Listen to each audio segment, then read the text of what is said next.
Hello అండి. రొయ్యల పచ్చడి అంటే ఇష్టం లేని వాళ్ళు ఎవరుంటారు? చాలా సులభంగా 3-4 నెలల పాటు నిల్వ ఉండేలా రొయ్యల పచ్చడిని మనం ఇంట్లోనే సింపుల్ ప్రాసెస్‌లో ఇలా తయారు చేసుకుందాం. చూడండి. ముందుగా మనం రొయ్యలనైతే క్లీన్ చేసేసుకొని పెట్టుకోవాలి. స్టవ్ పై ఒక బాండీ పెట్టుకొని అందుట్లో ఈ రొయ్యలనైతే వేసుకోవాలి. అండ్ అలాగే పసుపు అండ్ సాల్ట్ కూడా వేసి బాగా మగ్గించాలి.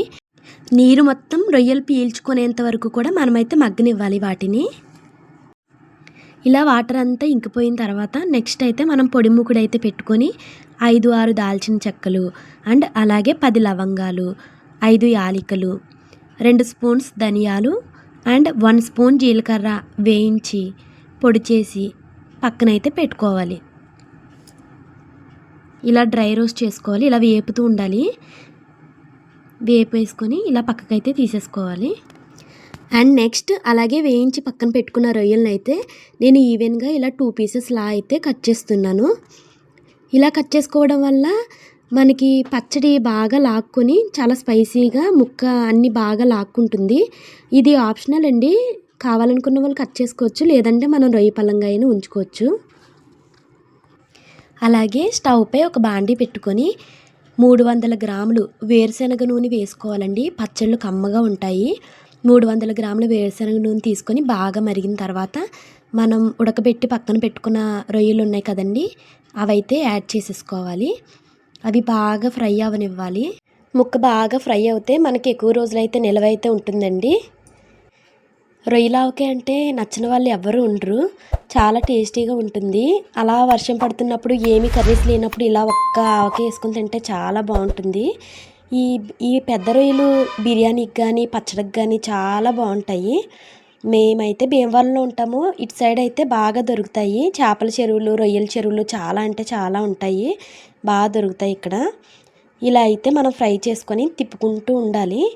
అన్నీ ఈవెన్గా అయితే ఉడకాలి కదా, ఫ్రై అవ్వాలి కదా, అవి అలా తిప్పుకుంటూ ఉండండి. నెక్స్ట్ అవి ఇలా ఫ్రై అయిపోయిన తర్వాత ఒక దాంట్లోకి అయితే తీసేసుకోవాలి. ఫ్రై అయిన రొయ్యలన్నిటిని కూడా ఒకసారి పక్కకు తీసేసుకోండి. నెక్స్ట్ అదే ఆయిల్లో అల్లం వెల్లుల్లి పేస్ట్ని అయితే యాడ్ చేసుకోండి. అల్లం వెల్లుల్లి పేస్ట్ యాడ్ చేసుకొని ఇలా స్ప్రెడ్ చేసేసుకోండి. ఇదే ఆయిల్లో మనం మసాలాలు ఇందాక రెడీ చేసుకొని పక్కన పెట్టుకున్నాం కదండి, మిక్సీ పట్టుకొని పెట్టుకున్న మసాలాలన్నీ యాడ్ చేసుకోవాలి. ఆయిల్ ఇలా వేడిగా ఉన్నప్పుడే, ఆయిల్ అయితే నేను స్టవ్ అయితే కట్టేసానండి. స్టవ్ ఆఫ్ చేసేసి వేడి మీద ఉన్నప్పుడే ఈ మసాలా పౌడర్స్ అన్నీ కలిపేసుకోవాలి.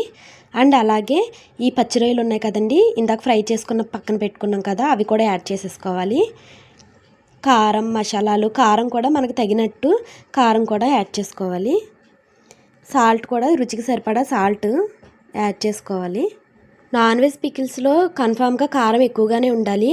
100 గ్రామ్స్ అయితే పడుతుంది కారం కంపల్సరీగా.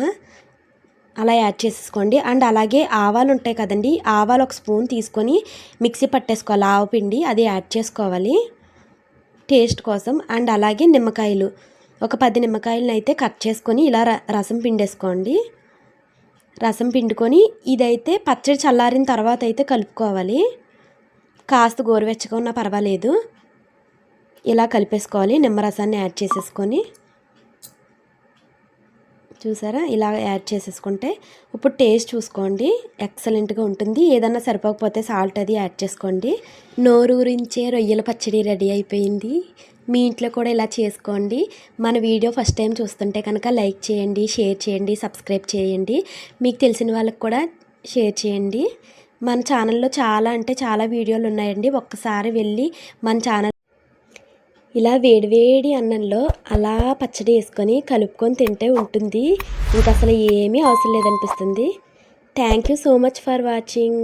Please subscribe my channel.